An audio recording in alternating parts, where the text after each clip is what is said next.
Good evening, everyone. Good evening. Toastmaster Poorvika will be attempting her level 1 project free speech of the dynamic leadership pathway. The purpose of this project is for the member to practice and learn the basics of body language and vocal variety. In this project, she will learn how to use vocal variety and body language to enhance her speech. Toastmaster Poorvika, best of luck, and I give the stage back to the Toastmaster Poorvika. Thank you. Thank you, Toastmaster Deep. And now help me with a huge encouragement with your round of applause to please welcome a cheerful person that Toastmaster Poorvika is.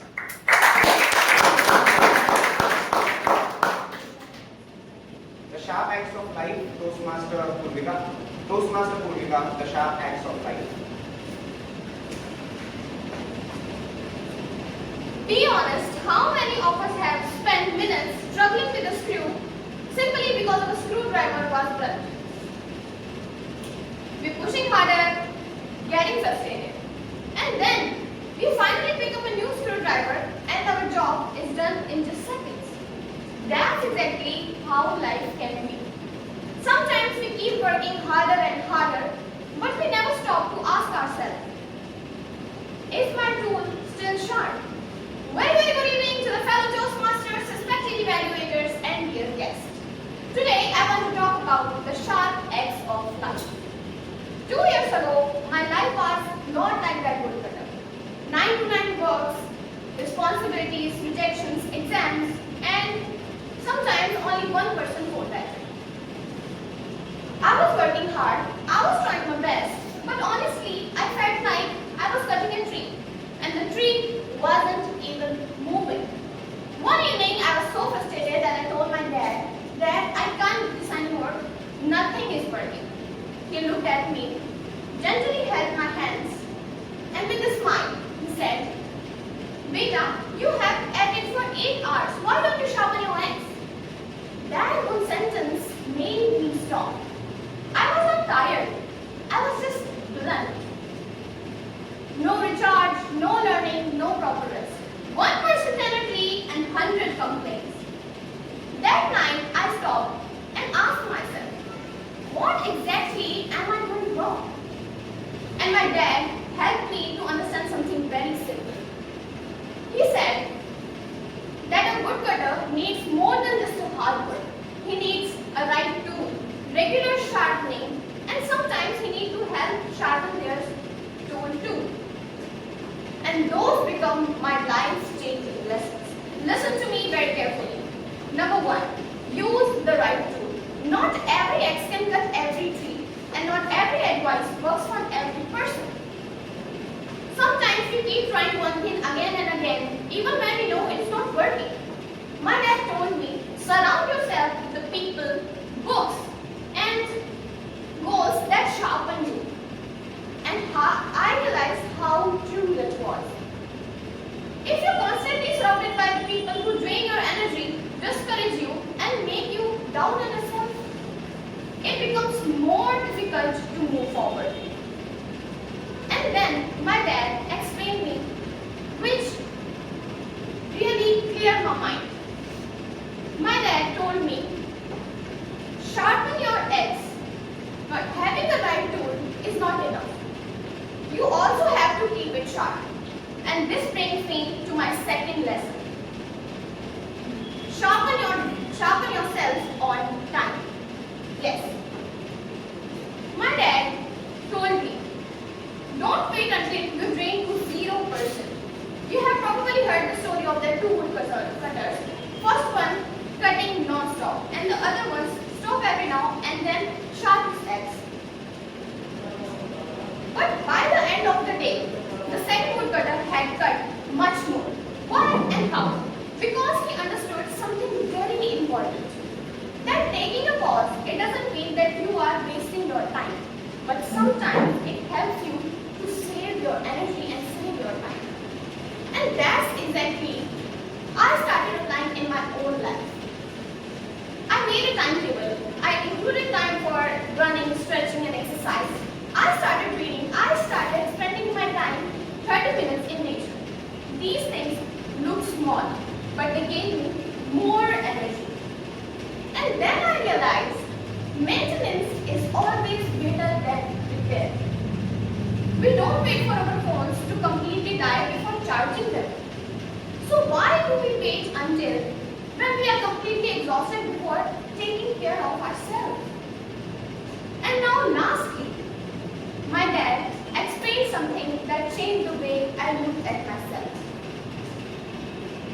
He said, sharpening your own axe is important. But you know what feels even better? When you help someone sharpening their axe too. And that becomes my third lesson. And this one is my personal favorite. My dad told me, when you, my dad told me that whenever someone is stuck, just said, wait, let me just help you. Sometimes it is just few words, but you have got this, you can do it, I believe in you. But those few words can change someone's whole day. I experienced this myself.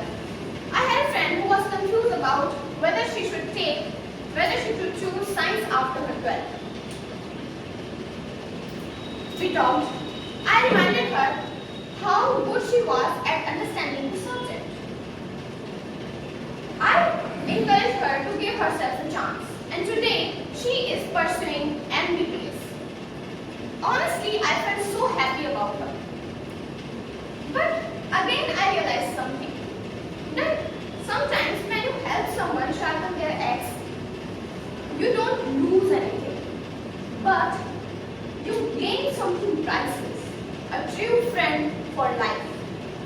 And today, when I look back, I realized that my dad was not teaching me about an axe. He was teaching me about life. That life will keep giving us bad days, rejections, and all the negative things. And sometimes we may feel like we have only 1% battery. But remember, even with 1% battery, your phone can still make the most important call of your life. So don't wait to be 100% perfect. And whenever the next time you are trying something doing harder and not getting results, don't ask, why am I not getting results? Just ask yourself, is my axe still sharp? And then decide which kind of woodcutter would you like to become. Thank you, Toastmasters. Thank you, everyone. If I had 6 hours to chop a tree, I'll spend the first 4 sharpening the axe. Abraham Lincoln. Today, Toastmaster Poorvika gave a very motivating speech, which made me remember this quote by A.H. Lincoln. That if you want to chop a tree, the most important time and the most of the time you can spend on is on sharpening your axe. The speech was packed with anecdotes from her personal life, the way her father shaped her journey and gave advice at each and every step throughout her life till now. She had a very good tone while giving the speech. I love that her volume was good enough that even at the end you could hear it. Her stage presence was fully there. I could feel like anyone from this side to this end could could see her clearly and feel that she was with them. I also loved how she had her eye movement throughout. I felt like she was looking to everyone through this speech, not just to me, to the person sitting on the left or the right, everyone. And I also liked how she had a very, wait, just a second, yeah, very good stature of body language, all in all. Now, with all of that, I would also like her to add a few things to this speech.